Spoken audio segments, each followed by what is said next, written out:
Welcome to the Daily Telegraph NRL podcast. Adam Mobbs here with Fatima Kdouh and the man who has got his own trending hashtag, more Readman, on the podcast. Mum's been at it again on Twitter. She loves X now, isn't it? X. She loves X, my mum. It's nice of you to join us because Fatima and I have been sitting here waiting for a little while for you to join us. I was on the phone to Reuben Garrick, who's one of rugby league's nicest blokes. But you know what he's saying? He used to live next door to me in Lambie Heights. 2.9 k's from Manly, 2.5 k's from Freshie, two of the great beaches in Sydney. He said he wasn't close enough to the water, so he's moved.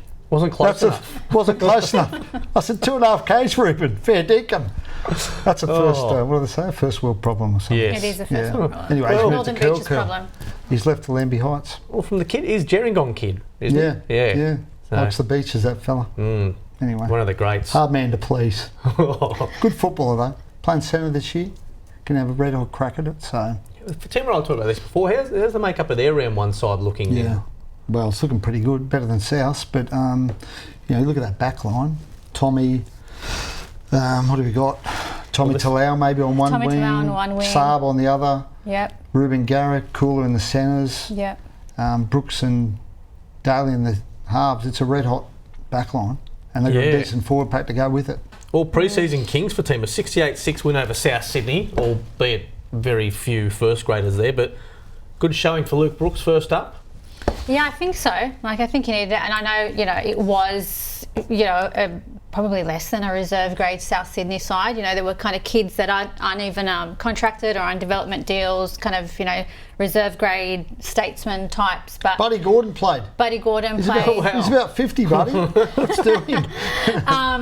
But yeah, I think because even though people are talking about him being in Manly as a fresh start, it is a fresh start, but there's still going to be a bit of pressure because now that the pressure's off, it's put the pressure back on because people are expecting him to perform that the pressure's off. So the fact that he sort of went out there, played confidently, had good combinations with his teammates, it's good for him and it's good for for Manly fans to see that it might just be a pretty good signing for them. Yeah, and he's had some hamstring problems in the pre-season. He didn't play much of the scrimmage against the Dragons last week. That's why Siebes played him in this game. And talking to Siebes about him, Anthony Siebes, one thing he said about Brooks was he's really appreciated training alongside Tommy because he said he's never really played with a fullback like Tommy who basically is at the back and organising everything, telling him where to go, telling him where to be, and I think that will free him up as well because he's got a guy like Tommy sort of taking a bit of that pressure off his shoulders as well in terms of organising perhaps his side of the field. I think it basically we'll see an unshackled Luke Brooks. I think we saw a little taste of that on Sunday. Yeah, well, that's when he played his best footy at the Tigers. Yeah. When, there were a couple of games where Hastings was there, where Hastings sort of took control of the match and, was the number 7. That's when Brooksy really showed that his strength is probably his running game, and when he's got number 7 that can control things, then that's when he plays his best footy. Fresh off a new 3-year deal, Ben Trbojevic playing very well. Well, they reckon he is train the house down. We love a train the house down. But he looks in fantastic nick. And obviously with Josh Schuster having the finger injury and what do you have, measles or something? Measles. Yeah. He's been a bit slow to sort of hit the ground. So he'll play, they hope, in this next trial, Josh Schuster. But I would have thought Ben's got his nose in front. I mean, we did ask Siebes about it after that scrimmage last week, and Siebes did say Josh gives us something that no one else can give us, which is that real X factor. Yeah. And he does give you that, Josh, but I mean, if Ben Trbojevic keeps going on the trajectory I think they expect him to go on, he might go past Josh Schuster. I mean, the way he played, by the sounds of it yesterday, I didn't see a lot of it, saw the highlights. He's obviously in cherry ripe condition right now, and certainly he's ahead of where Josh Schuster is. So maybe that gives him the edge heading to Vegas. Yeah, interesting. And am I right, Nathan Brown? Has he been upgraded from a train and trial deal? I believe he has. I think that's right, isn't it? I'm pretty sure that's what's happened with Nathan Brown. So they've got a lot of depth.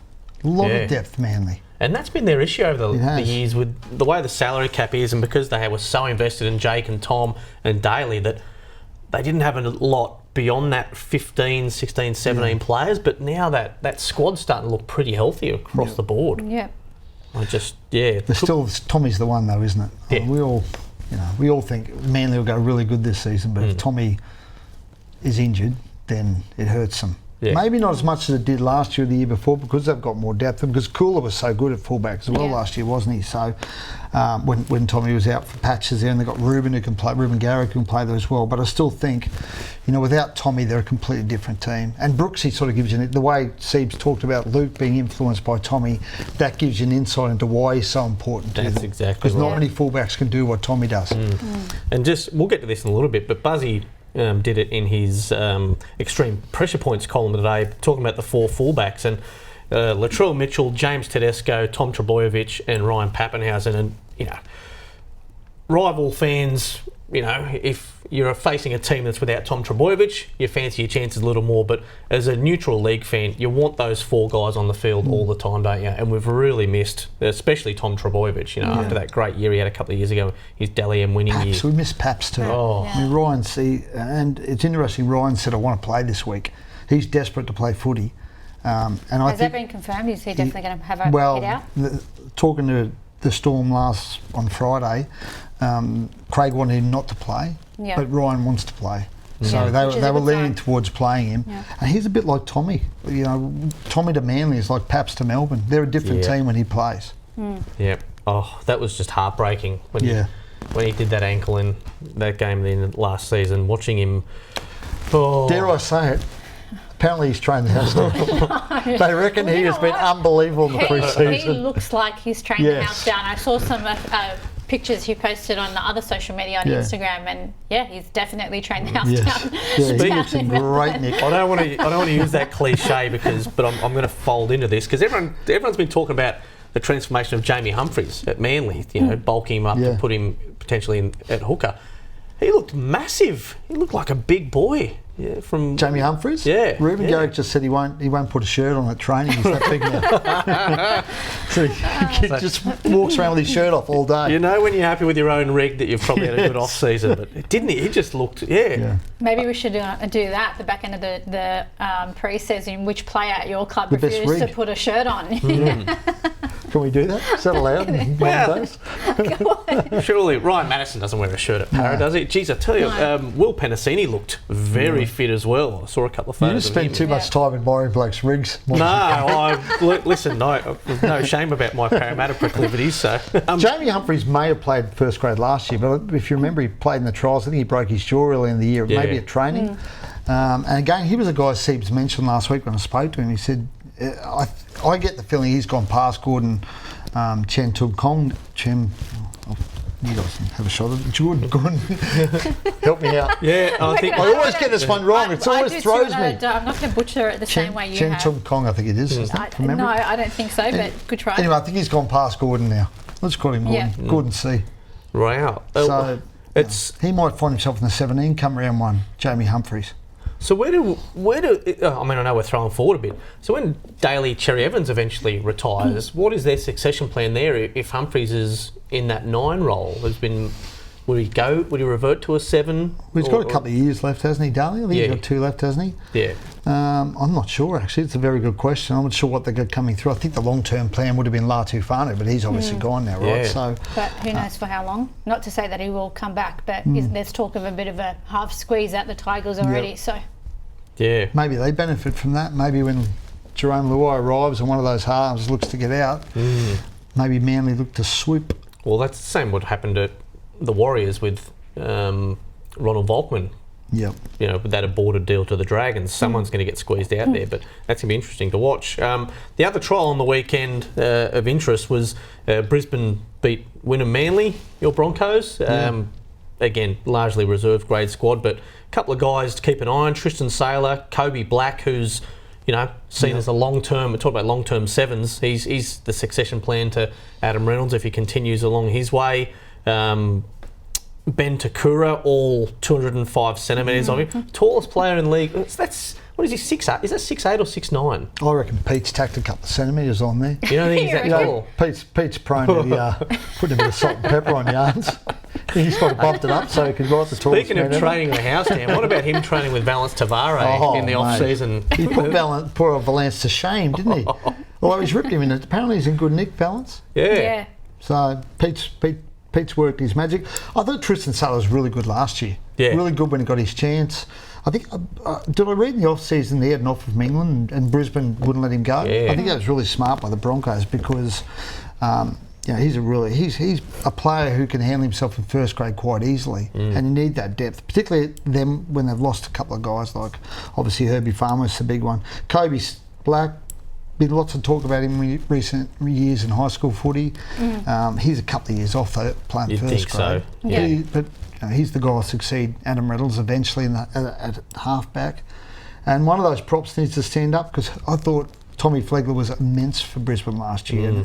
And, we talk about replacing those two guys, Farmouth and Flegler. For me, Flegler's a harder one to replace. As good as Herbie was last year, they got Mariner. They've got depth in the outside backs. But Flegler went to another level last year, and he was such an intimidating guy, right, in the football field. So he's a really hard guy for them to replace. Yeah. And that was the other one, Xavier Willison, who's been earmarked as the guy to replace Flegler and showed some decent signs, Pete Bedell said at that trial. But again, it's such a, you just got to talk to the Dolphins. We had a catch up with them last week and how happy they are with Flegler coming in. That shows you what the Broncos are losing. Are you worried? Nah. No, they'll be fine. Everyone's lost some players. Penrith lost a bloke named Crichton, please. Sorry, are you a Broncos fan? Yeah, why? Why do I think you're I'm a from Seagulls? Brisbane. I thought you were a Seagulls man, though. No, I grew up a Manly fan. Johnny Good's my favourite player, but when the Broncos came in the comp in '88, I switched to the Broncos because I'm a mad Wally Lewis fan. I love the King. Okay, fair enough. Do you have a soft spot I went to for their first game, actually. Ever? Broncos' first game. A little soft spot for Manly, yeah. I like that. I live over there. I like the crew, Steve's a good fella. Okay. The Trbojevics were not blue with Jakey. He's a good fella. How can you Daly's a good fella. How can you blue with a Trbojevic? Oh, I think Woodsy made a bit more out of that than there was. I think Woodsy liked to string it along, and cause a bit of drama. Jakey played along as well. You had a lot of running feuds then, wasn't it? Weren't you feuding with Brandy as well? Was that? No, we were okay. We made up the next day. We were all good. No, I think they'll be fine, Brisbane. I think everyone's got a little bit weaker this year. As I said, Penrith lost Steve Crichton. That's a huge loss for them. So. And Spencer Leniu. Yeah, and Spencer Leniu, of course. So Flegler's Flegler's the one they've got to find a way to replace.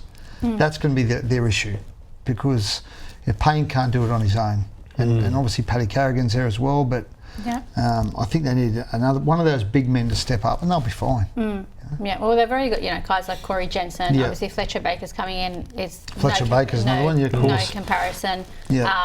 Talk that Paddy Carrigan plays up front. So they do have some options, but replacing Tommy Flegler will be difficult. Mate, Kevy's the second best coach in the game. Didn't you read our coach's poll? I saw it. I saw that. By the coach's poll. In Kev we trust, baby. The Kevolution. How many votes did you get up there with the Broncos? Did they just keep clicking that button? Voting, they all voted for Kev. Wasn't it interesting given a couple of years ago everyone was saying Kevy couldn't coach? Well, he was probably coaching for his future last year, wasn't he? I think he did a great job. Bar that last 20 minutes on grand final night. Oh, yeah. They lost the unlosable. He would have been the best coach in the game. Perhaps. What about the hot take from Bedell that on the evidence of that trial the other night, Blake Moser isn't ready to be Billy Walters' support act at hooker? Is he 18, Blake Moser, or 19? Yeah, I think he's 19. Wow. Yeah. Pete, just give me a poor Blake This is what happens when we attach these sort of labels to kids. Wasn't he the next Cameron Smith, which is a massive sort of burden he was the for clone, a kid wasn't he? A teenager. But in fairness to Billy Walters, he was really, really good last year. So it's not, that Blake Moser he's probably not ready, but not good enough. It's just that Billy Walters has done everything he needs to do to make sure he's there for round one and, is there until his form wanes. Yeah. Some other news, Readman. Casualty ward, something going on at Souths? Yeah, look, Tyrone Munro's the latest one. He's got a shoulder problem. Heard it on Saturday at training. He's got to have scans, but it looks like he will miss round one and might be out for longer than that. So you look at who they're missing now. Jack Whiten suspended. Campbell Graham with the sternum problem out for potentially 6 months. Tyrone Munro out. Isaac Thompson won't be going to Las Vegas. And Jacob Gagai apparently... He was going to play in the All-Stars game, but he's not playing now. I think he's got a one-game suspension to serve. They're hoping that game will count as his one-game suspension, which would clear him for Vegas. So they're hoping the All-Stars game. The All-Stars game. But who was it the other day that didn't get the All-Stars game included? It was Jared Moore-Hargreaves. Yeah. But Jack Whiten did though, didn't he? Jack Whiten did. So Jared Moore-Hargreaves hasn't played All-Stars in a while, whereas Jack Whiten has been selected and played in the last couple of years. So I think they've got to chase it up with the NRL, but geez, they're slim in the outside backs. Yeah, how's Real that back slim. five shape up for round one? So Latrell at fullback, Alex Johnson on one wing. Yeah. Yeah. You assume Isaiah Tass one centre. Yeah. Yep. Tane Milne? Probably. Yeah. And then you've got Gago or Leon Tahau. Yeah. And both debutants. That's a big ask for... Cheekham's the other one, actually. Cheekham could play centre, can't he, if they're a pinch if they need him to. Plus, you won't need wingers on round one because those fields... Yeah. He'll be That's fine. a good point. They should campaign to play 12 aside. Step it up. Wingers are overrated at Allegiant Stadium. What's going on over there? I haven't seen it yet. We've got a score update. Yeah. Looks like the Chiefs are doing something. Dear me. Yeah, but they're a bit slim. When you consider Manly's sound like they'll be just about full strength. And they've got selection dilemmas because they've got too many blokes. Manly's in a pretty good spot, right? Yeah. Considering the last couple of years that Manly have had with injuries, it's a great spot for them to be in. So, but I'd have them as clear favourites over South. And the other thing is, we spoke about Tommy before. I mean, if they've got wingers there and centres who aren't exactly experienced or they're a bit out of sync, the one bloke who'll find him out is Tommy. There's not many better at it. So it's a bit of a worry for JD. He's got to sort it out. Well, according to Buzz Rothfield, he's on the extreme What about that? level. I set you up beautifully for a segue there, didn't I? Oh, that was That nice. was brilliant. Teamwork makes the dream work, Mobsy. Like Kenny to Sterling. That was nice. Langer to Lewis, I prefer. Mate. Well, I heard you say before that you're a big Wally fan, but geez, you and I wouldn't have been very good mates during Didn't like Origin back then. Oh, were you chanting out Wally's a wanker at the? he doesn't even work at a bank. You remember that?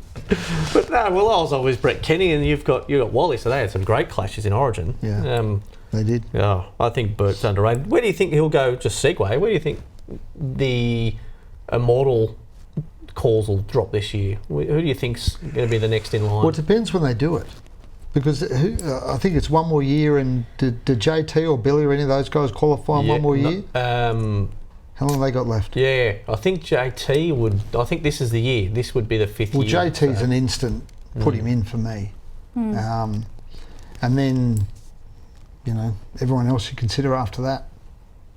But I'm more of a modern sort of guy, right? I mean, well, that's it.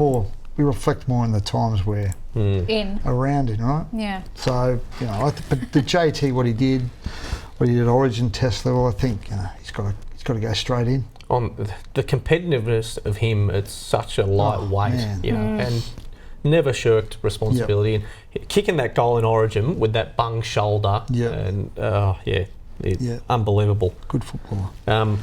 So Buzzy did his extreme pressure points in his column, and Jason Dimitri, extreme pressure.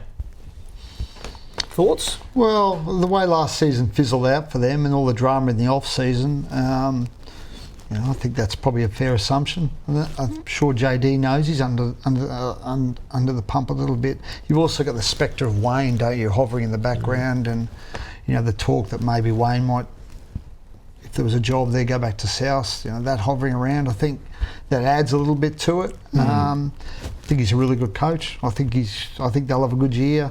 The early injuries don't help them, but I think they'll be fine. He doesn't seem to me like the sort of guy that really gets heavily affected by that pressure. I think as long as Latrell's fit, Campbell Graham's a big loss for them. But I think as long as they can keep Latrell fit, I know Cody's carrying injury, isn't he? But as long as Latrell and Cookie play most of the year, they'll be fine. Yeah. Fatima, do you think it was a misstep with reports that Manly had their entire first grade squad there yesterday watching that trial? South didn't have any of their senior players there. Is that a bad look? I've heard you guys talking about that before in the newsroom. I don't know. I don't know. Like, it's a great look for Manly. I mean, I can understand why you can say, it's a cultural thing, like, yes, these guys were, in a way, it's probably more important that the first graders were there, because a team that did play for South Sydney was a team of, like I said, reserve grade statesmen, kind of kids coming through, guys vying for contracts, and it almost sends them a message that one in, all in type thing.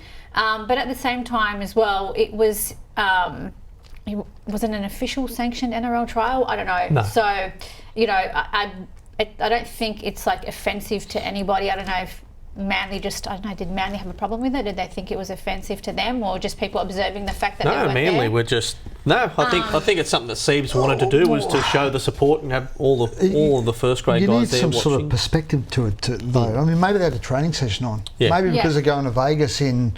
Yeah, they leave this week, don't they? I think they leave later this week, or is it the week after? Have I got the dates wrong? Well, I can't remember. I think No, it's the week after. But maybe because of that, the way they're spacing out their training sessions, maybe they had a session on. I don't know. They've got players in All-Stars camp, so they're all over the shop. So I don't know. I don't think there's that much. I don't have a great problem with it. Yeah. I mean, it's obviously a good look for Manly. You're right, but I mean, maybe JD flogged them on Saturday. They obviously trained on Saturday. Maybe they got flogged on Saturday, and he said, "Look, go away, spend some time with your family." Have your day off, which isn't, I don't have an issue with that either. Yeah. Yep. Now, it's funny you say that you don't think JD is the kind of coach who's sort of affected by the pressure, and I tend to agree, but I did do a sit-down interview with him as part of our coaches clipboard series, and he did sort of concede that he let his emotions get the better of him last year, like with everything that happened, especially with the on-field stuff, and that he said, if anything, not only did I let my emotions get the better of me, that probably seeped down to the playing group, and they sort of felt that.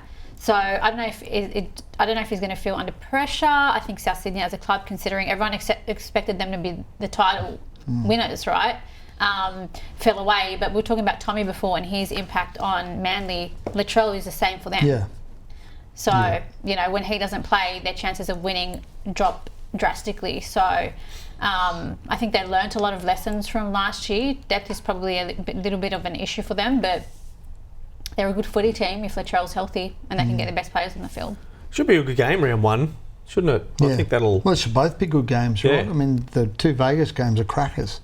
Brisbane Roosters, and you look at that Roosters side. Yeah. That's a red-hot team. It's a pretty good advertisement for the game. Just thinking, if Latrell's fit and in form and in the mood He'd like he is, Imagine Latrell playing up to the crowd in Vegas. Yeah. Oh, baby, how good. Which will be awesome. So looking forward to that. Who else you got under pressure? Well, who else's job is Buzz? Well, I don't think he's saying... Who else is lopping their head off? This Schuster stuff's a bit like... I understand why people say he's under pressure, but I hate the fact that people drag in that he's on 800,000. It's not his fault. No, but that's, that's not to say he shouldn't be playing up to an $800,000 player, but, if we're going to bag him, find another reason, because it's, it's like with Luke Brooks being on $1 million at the Tigers. It wasn't Luke Brooks' fault. Yeah, but it comes with expectation, doesn't it, when you're paid that much? Consistency, and it's a lot of money for a guy who's paid on potential at this point, isn't he, Reedy? Yeah, but that's not his problem either. That's the club's problem. Yeah. Look, I think we all acknowledge they probably paid him too much, right? I mean, they're under no real pressure to pay him that amount of money.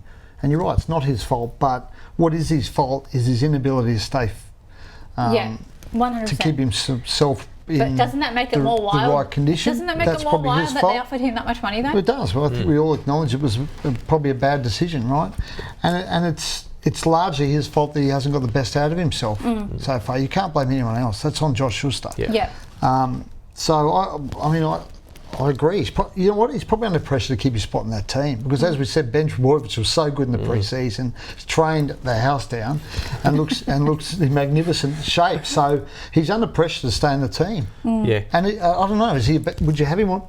You would have him on the bench, Josh. Obviously, you would. But it's a lot of money you have on the bench. And it's interesting to see how he responds because Manly were not afraid in calling him out last year, were they? No. Daily put him on notice with some public sentiment that normally you wouldn't hear.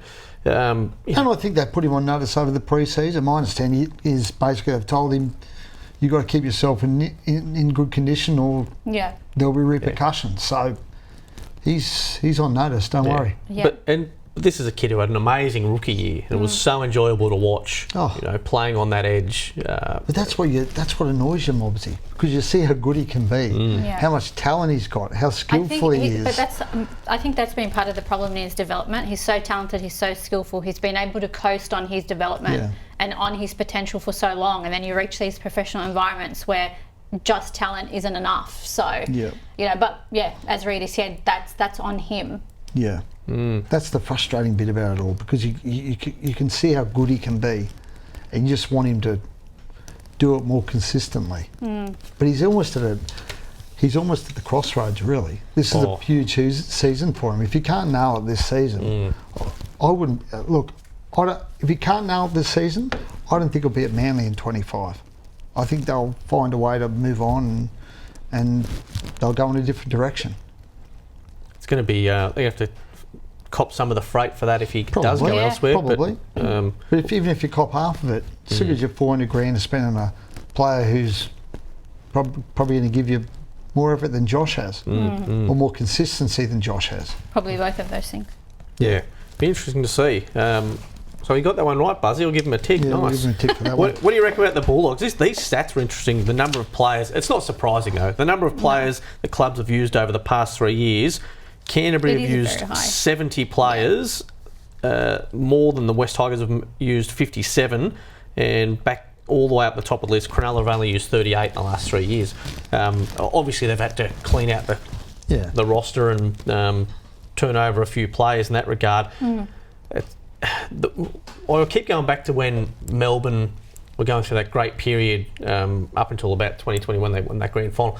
That left edge of theirs just hadn't changed in years, had it? It was Addo Carr, Munster was there, Olam was there, Kenny Bromwich was there, and they'd played so many games, and you've got to build up combinations by having guys in the same spots consistently over the time, and that's the challenge for Canterbury now when you look at their squad with what they've turned over. For Serraldo now, he's got to build those combinations and go from there. So, but you look at last year, their left edge. I think they started the season with Burton, Kdouh, Alamotti, Josh Addo-Carr. And I think that was his plan, to build that left edge. That's a really good left edge. But then Kdouh got injured early, didn't he? Alamotti didn't really become the player they thought he would. Josh had some injuries. That left side, that can be really potent for them. Depending on what they do at 6. I mean, if they end up with Kdouh, Burton, Addo-Carr as their left side, then whoever they play at 6, I don't know who they can play at 6. I was and then Blake Taff out the back. It's pretty good. About 2 weeks ago now, I was out there and I watched a bit of training, and they have been trialling a number of different combinations, and I know, and I know Matt Burton himself has said, he wants to play in the halves, but they did do quite a bit of the session with Matt Burton at centre and Blake Taff and Drew Hutchison at 6 and 7. So, not to say that there's anything in that, but there's still a lot. These next couple of trials will sort of be very interesting for Canterbury. They are the most intriguing pre-season team as far as how they're going to line up, because you could have 10 attempts at picking that starting squad and still miss out on getting it right. So, I mean, Blake Taff is at fullback for this trial. Crichton, actually, when I was there the other week, Crichton didn't train at all. His calf was strapped, so they're sort of saying that he will be sweet for round 1, but interesting, he didn't train. Then you've got like kind of Tracy in the mix. He looked pretty good, moved pretty freely, so I reckon he'll probably be ready for round 1. Jacob Kiraz, there's a bit of a question mark on him for round 1. He's still sort of recovering from a back injury from last year. So even they've still got, not only do they have selection issues, but they might have, Ciro might be forced to make some changes based on injury. But yeah, I think they'll be better this year. I don't know if you guys agree. I think they'll be better. I don't know how much better. One of the first things I noticed when I was out there was it felt different.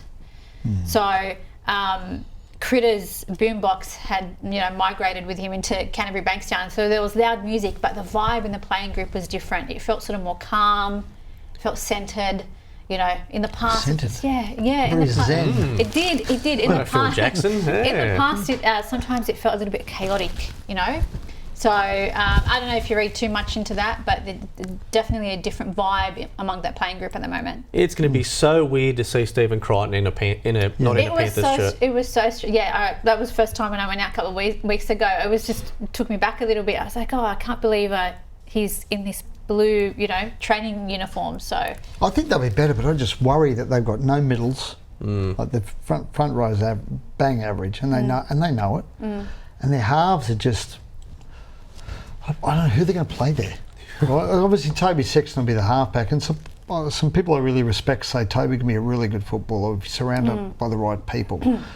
He's obviously got a good hooker with Readman, but who are they going to play at 6? I mean, it doesn't feel like they want Burton to be their 6. It feels like they want him to play in the centres, right? So, is it Drew Hutchison? I don't know. And then Blake Taff at fullback. I mean, the spine worries me. Yeah. And the front row worries me. And in modern footy, right, if you front rowers, the bloke's getting all the money because you need front rowers. Yeah. And the spine has always been important at footy clubs. Like they seem to have filled every position around them, except the really, really important positions in the modern game. Yeah. And look, it hasn't been all their fault because the way the salary cap's been at the moment, they've tried. They've definitely tried, but they can't. There's not a front row on the market at the moment that they're able to land. I mean, they pulled out of Tyrone Munro. I don't know what's happening there as to whether the asking price is too steep or if they didn't think. I think they felt like they were getting played and dragged along. I think that was the problem with Tyrone Munro. I think they felt like they were getting used up. I worry about the go forward. All that talent in the back line. If they don't have the go forward, they're going to get beaten. I think they'll be better though. I think they'll be better than last year. But that's not saying much, really, is it? No, because they weren't great last year. But I just don't know how much better. It's a long way from where they finished last year to finishing in the 8. So, I hope they get better. Everyone, I mean, people think we got in for the Dogs here, but great club. Who thinks that? Big fan base. Passionate fan base. Oh, great fan base. We love passionate fan bases, though. Yeah, but that's it. They deserve a break, don't they? After all the stuff, all the false dawns they've had, and the same with the Tigers. You'd love to see with some good footy, and hopefully they can start to put it together. But we're only a couple of days out from the trials now, which is great. So should we wrap up and go check what's happening with the Super Bowl? Yeah, we've probably missed it all now, haven't we? Well, geez, someone was taking phone calls. Do we do meals on this thing? Do we do dinners? You can do whatever you want. We'll come up with our own concept. I'll come up with a concept. Right. Maybe we work on lunches or... or brunch or something. Long lunches? Breakfast. Long lunches. What about you getting named in Buzz's column on Sunday? I saw that. What did you... I've been there once in my life. What did you do? Actually, I've been there twice, that's a lie. Once with Buzz as well. Yeah, we got... Twice with Buzz, actually. We got name dropped for frequenting a restaurant. At, Toddy's, wasn't it? Toddy's, yeah. At lunch. That's very trendy, really. I'm more a grappa guy.